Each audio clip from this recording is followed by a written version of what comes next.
Well, I have a really soft will for peanuts.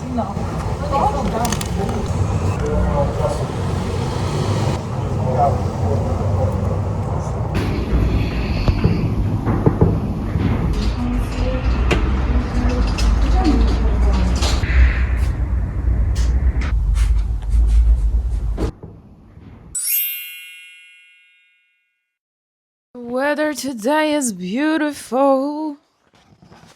Today at my French class, we were learning about l'expression de la qualité de la quantité. So now I know how to say what do I have in the fridge and how much. I was also trying to buy a new succulent, a new plant for my desk. However, this mission failed because I didn't find the plant that I liked. That is why I thought of something better. Why not seed my own plant? Because I have this baby. It's really cute. Doesn't have a root yet, but I think I might make it work.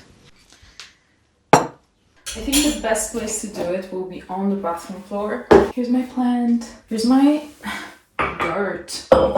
And this little thing. I don't even know how it's called. For the purposes of this video, let's call it a plant bowl. Let me get nice and comfy, and I'm just gonna put this dirt in here. Right? So, voila, here's my plant. It's gonna sit a little bit with us here today. I hope we're straight and not gays. Anyway, I hope you will be fertile. I hope you will spread the oxygen into our earth. I hope you'll bring some children to it as well. Would be nice. We need some oxygen, you know? Just, I don't know where to place you, but... Okay, little buddy, you're gonna be here. You're gonna be standing beautifully and proudly. And I will use the opportunity that this book was actually here because I was reading it today in the morning. And so I've encountered a little parallel in my life and this book. Because the book is Susan Sontag's collection of essays about photography, on photography, as you can see. The first part is speaking about the photography more generally, but the second part is titled America Seen Through Photographs, and here Susan Sontag is talking mainly about Diane Arbus, which used to be a street photographer in New York. But I think I could start off with my personal story. I actually had an encounter with a street photographer today after reading about street photography. But anyway, someone took a picture of me when I was going for my classes. I really hope it was a street photographer, not a pervert, but I was entirely covered, so if it was a pervert, he wouldn't have anything to be pervert about.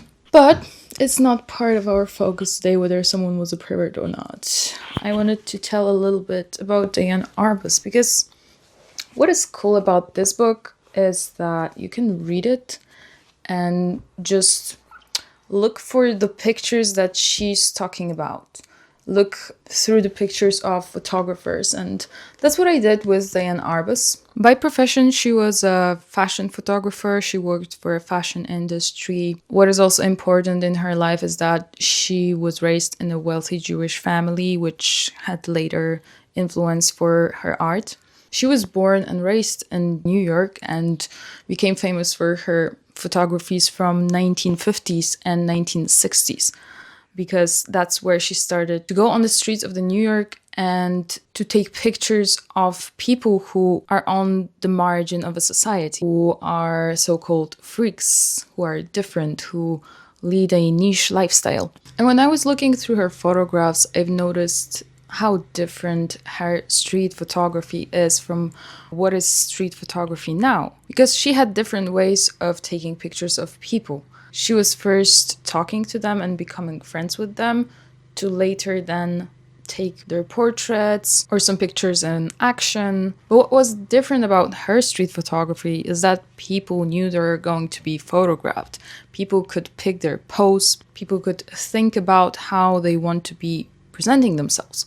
And it resulted in a collection of photos that were capturing people in awkward, calm, and very stiff poses. Diane, on one hand, was capturing the lives of regular folks, and then she was also picking those just straightforward, weird looking people. But she was able to present both of these types of people in a very abstract way because they were sometimes looking weird in their simplicity and in their normal setting. It's in their pearls and very simple garments and so on.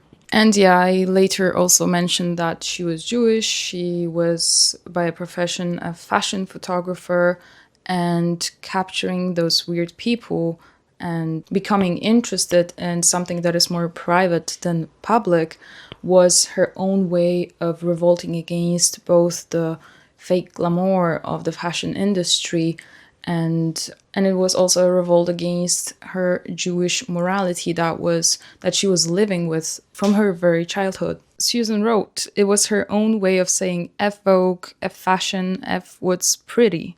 And so yeah, I would say currently it's a very popular motive to capture things that are ugly, things that are rather unconventionally pretty. But it was interesting to read about because Diane was this pioneer in this field of photography. Back in the days, it was not so popular to go out to those people from the margin of the society and to capture their lives. People were more interested in what's public rather than private, and so Diane was the example of a photographer that shifted this focus of public attention. Arbus's work expressed her turn against what was public, conventional, safe, reassuring, and boring in favor of what was private, hidden, ugly, dangerous, and fascinating. So yeah, this book is a very fun way to explore photography, and I can highly recommend it to you. Look! How cute she is! Okay, bye-bye.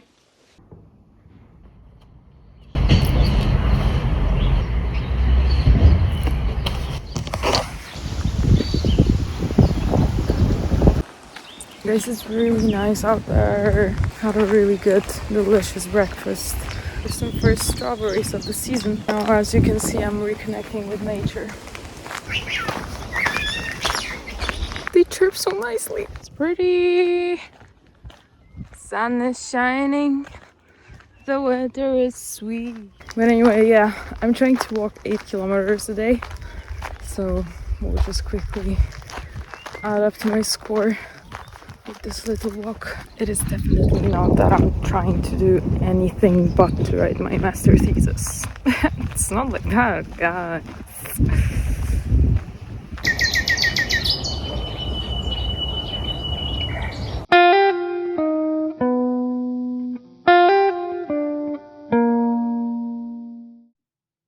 So I used to have a lecturer who at the end of each of our class used to tell us, thank you so very much for this time. And I was always wondering, what is she so very much fond of? Why wouldn't she say thank you very much or thank you so much?